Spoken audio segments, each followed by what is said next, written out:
अस्सलाम वालेकुम। उम्मीद करती हूँ आप सब खैरियत से होंगे। जी, तो आज का जो हमारा लेक्चर है that is about energy. Energy क्या होती है और बेसिक जो पावर और एनर्जी में डिफरेंस क्या होता है एंड एनर्जी के टाइप्स क्या होते हैं। तो स्टार्ट करते हैं इसकी बेसिक डेफिनेशन से। तो energy is basically the ability to do और परफॉर्म वर्क, उसको हम बोलते हैं एनर्जी। किसी भी काम के करने की आपके अंदर अगर सलाहियत है, कितनी है, कैसे है, उसको बोलते हैं एनर्जी। हमने पहले पावर पढ़ा था। पावर की जो डेफिनेशन थी वो थी amount of doing work, rate of doing work, मतलब कितना काम हो रहा है पर्टिकुलर टाइम में, उसको हमने बोला था पावर। ठीक है। और एनर्जी ये है कि हम कितना काम कर सकते हैं। अब डिफरेंस देखें, कितना काम हो रहा है पर्टिकुलर टाइम में और वो कैसे हो रहा है, ये हमें बताएगा पावर। कैसे से मतलब स्लो हो रहा है, फास्ट हो रहा है, ये। और वो एक्चुअल में कितना काम कर सकते हैं हम, उसे बोलते हैं एनर्जी। फॉर एग्जाम्पल, एनर्जी को बेसिकली हम बोलते हैं work done. Energy is equal to work done. कितना काम क्या हो रहा है, मतलब कितना काम हो रहा है। ठीक है, कितना काम कर सकती है हमारी बॉडी। इन यूनिट्स के ऊपर बाद में आते हैं। फर्स्ट ऑफ ऑल हम लोग ये इसका छोटा सा एक एग्जांपल देख लेते हैं जो शो बताएगा हमें difference between energy and power. अब फॉर एग्जांपल, सिंपल वर्ड से मैंने यहाँ पे लिखा है, how much work you can do it's depends on your capacity और एबिलिटी। ये इस चीज को हम लोग बोलते हैं एनर्जी। आप कितना काम कर सकते हैं, आपके अंदर कितनी एनर्जी है काम करने की, ये है एनर्जी। ठीक है, कितनी कैपेसिटी है काम करने की, उसको एनर्जी बोलते हैं।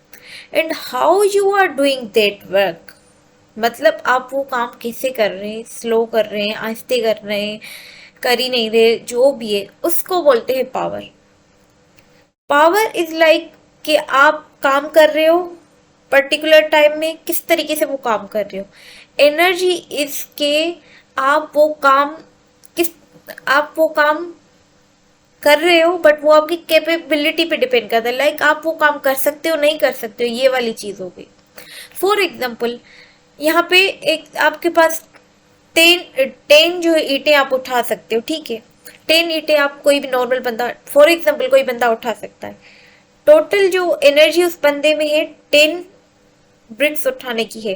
मतलब एक बंदा है जो 10 ईंटें उठा सकता है, तो उसकी जो एनर्जी हुई, मतलब वो कितना काम कर सकता है, वो 10 ईंटें उठा सकता है, ये उसकी हुई एनर्जी। अब पावर का ये था कि वो किस तरीके से काम कर रहा है, फास्टली और स्लोली। अब देखें, अगर वो 1 मिनट में सारी ईंटें उठा लेता है तो उसका मतलब है उसका पावर हाई है। अगर वही पर्सन 10 मिनट लगाता है वही 10 ईंटें उठाने में, तो मतलब उसका पावर लो है। एक बहुत ही सिंपल और अच्छा एग्जाम्पल है समझने को difference between energy and power. So दोनों ये जैसे कि आपने देखा, टोटल एनर्जी उसकी थी 10 ब्रिक्स उठाने की, बट वो 1 मिनट में भी वो उठा सकता है, 10 मिनट में भी वो उठा सकता है। वो डिपेंड करता है पावर पे। अगर वो 1 मिनट में कर रहा है तो पावर उसका ज्यादा है, अगर वो 10 मिनट में वही चीज सेम कर रहा है तो उसका पावर कम है। एनर्जी इसके बाद उतनी है। अब काम किस तरीके से कर रहा है ये डिपेंड करता है उसके पावर पे। ठीक है। नाउ जो रिलेशनशिप है between energy and power is that power है एनर्जी पर यूनिट टाइम। ठीक है।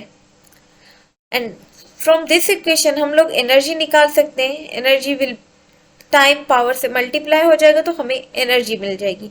तो ये सिंपल एनर्जी की इक्वेशन है। ठीक।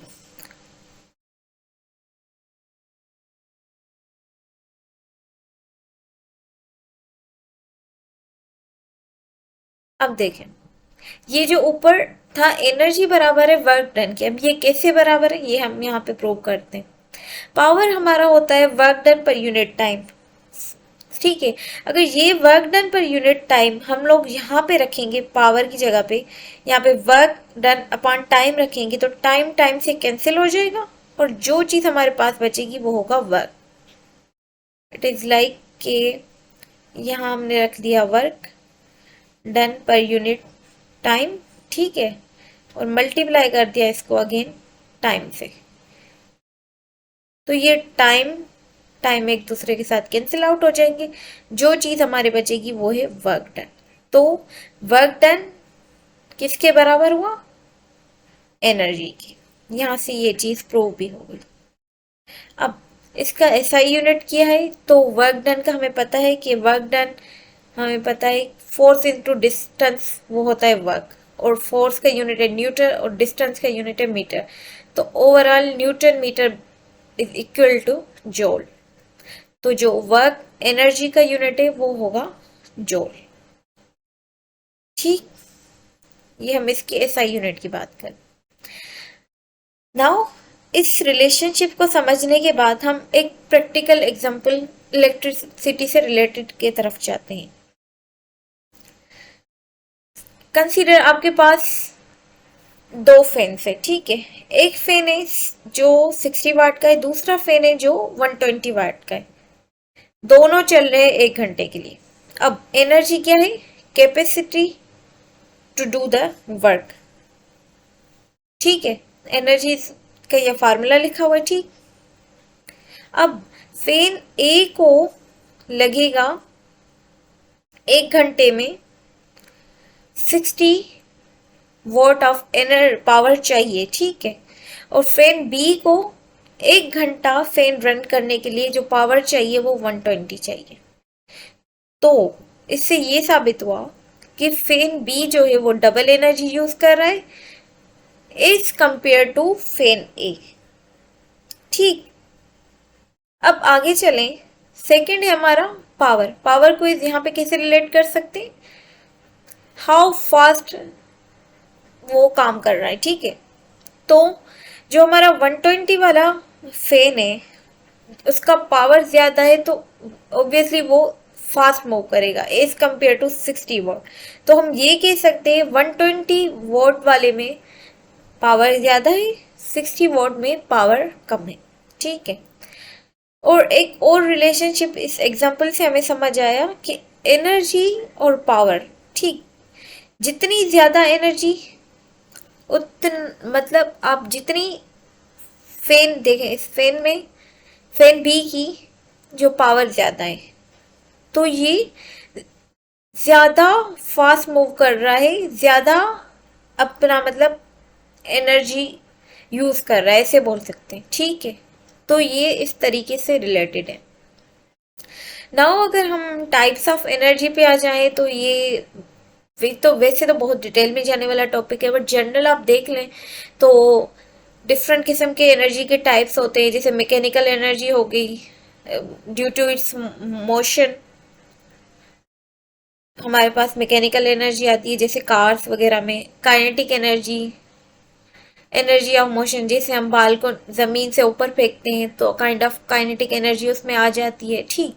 पोटेंशियल एनर्जी किसी पोजीशन की वजह से होती है, किसी बॉल को हम लोग किसी पर्टिकुलर हाइट पे रख दें या डे में पर्टिकुलर हाइट्स पे तो वो उनमें क्या होती है?